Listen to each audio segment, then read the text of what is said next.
Okay, David, this is your heater, and we're going to go over how to bleed the kitchen out should you need to do it yourself and not want to call me.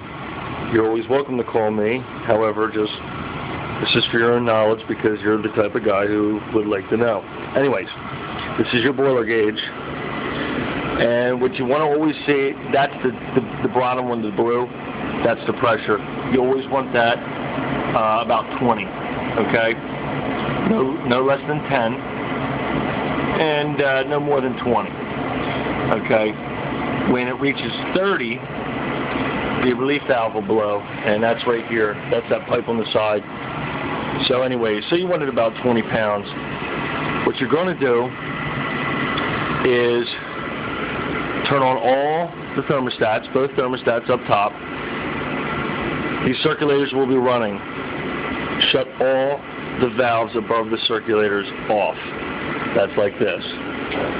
Okay? Shut them all off. Hook the hose up to the center one. That's the kitchen. That spigot there. And that's off already. Come over here. This is your water feeder. You take this tab and you lift it up this way. When you do that, it lets city water go into the boiler. It just fell over, but it has to be balanced up. City water will fill and cause this pressure gauge to start going up to 30. You don't want it to go past 30 because you're not trying to blow that relief valve. So as that's filling, you'll see it go from like 20 up to 30. That's when you open this up. And then your pressure will drop because you're losing water. And all that water, just let it go right in that crock there. And you'll see the air sputter, go pop, pop, pop, pop, just like that. And then you shut it off. And when you shut it off, before it gets to 10, shut it off. Then you'll notice, because this is still feeding, this is going to start creeping up to 30. Turn it back on again. And that's how you do it. It's basically you're pushing the pressure back and forth by opening and closing that valve, and you're ping-ponging that between 10 and 30. Okay? And then when you're all done, you shut the water feeder off. Just make sure that tab is down.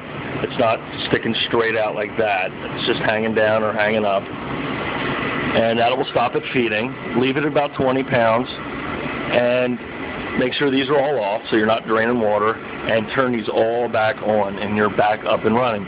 Then you can go upstairs and turn the thermostats where you want it. Okay, so first thing you can do, turn the thermostats on. Second thing you do, shut all the valves off. Third thing you do is you observe the pressure. If it's about 20, start filling it. And then start opening that and watching the pressure go back and forth between 30 and 10. Just open, shut off, and you'll see the pressure going back and forth, and you'll know what to do. You'll get a feel for it. And then put it all back. Return these valves the way they are and go on. Now, if you want to bleed any other zone, it's the same theory, but you just switch this pipe and say, like if you want to bleed this zone, you hook it up to here. You'll know it needs to be bled when there's air in the pipes. For this circulator, you would do that. Okay? So that's pretty much it. That's your boiler. And I hope you find this useful.